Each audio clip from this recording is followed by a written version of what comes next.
दीन दयाल बिरदु संभारी हरगुनाथ मो संकट भारी नमो गुरुभ्यो गुरु पादुकाभ्यो। तारीख 21/5/2026 थी तारीख 28/5/2026 सुधी श्री पोरबंदर तळपत बड़ाई ब्राह्मण ज्ञाति द्वारा सुदामा धाम स्वज्ञाति भवन कोरीवाड़नी वंडी में सुंदर मजाનું आयोजन थवा जई रह्યું છે। परम पावनी भागीरथी गंगा तो है ज, पण एनाथी पण विशेष आपड़ा घर सुधी आवी सके एवी पावनी गंगा એટલે શ્રીમદ ભાગવત સપ્તાહ નું આયોજન ખૂબ જ સુંદર રીતે થઈ રહ્યું છે।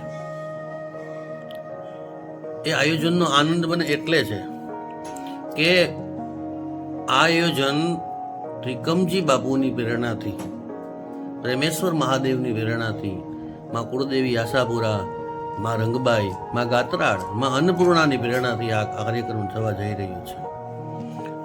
તો મારી બધાને અપીલ એ છે કે કયું માસ્તાન કરે છે, કોણ કરે છે એ બધું ભૂલીને આપણે બસ બાપુનો આદેશ થયો છે, પ્રેમેશ્વર મહાદેવનો આદેશ થયો છે, મારી માં આશાપુરા, માં ગાત્રાળ, માં રંગબાઈ, ક્યાં નામ લઉં, એના આદેશથી આયોજન થઈ રહ્યું છે।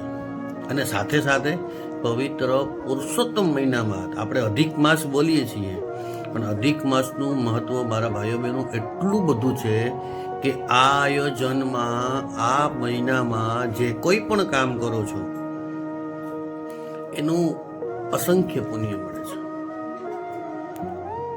અને વિશેષ આનંદ એ છે કે આજના સંગીતના તામઝામના જમાનામાં આપણા જ્ઞાતિના વક્તા એવા નટવરલાલ મોઢા એટલે કે નટુ દાદા એ આજે પણ 2 સત્રમાં કથા કરે છે અને કોઈ પણ વધારાના સંગીતને પ્રાધાન્ય આપતા નથી અને માત્ર ને માત્ર કથા વિષયને જ ન્યાય આપે છે।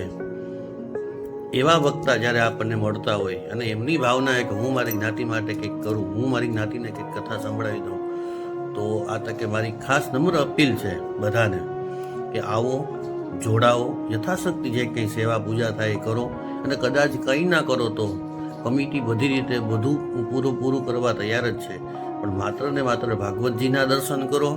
અને એથી વિશેષ આનંદ એ થાય કે આપણે આપણી જ્ઞાતિના લોકોના દર્શન કરીએ અને આપણી આંખો પવિત્ર કરીએ, તો આ પવિત્ર મહિનામાં એક જ્ઞાતિ દર્શનનો પણ લાવો મળવાનો છે।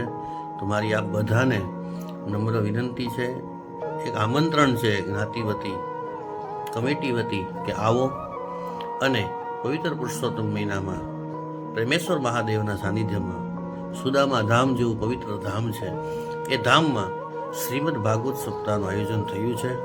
તો એનો લાભ લ્યો અને દર્શનનો લાભ લ્યો।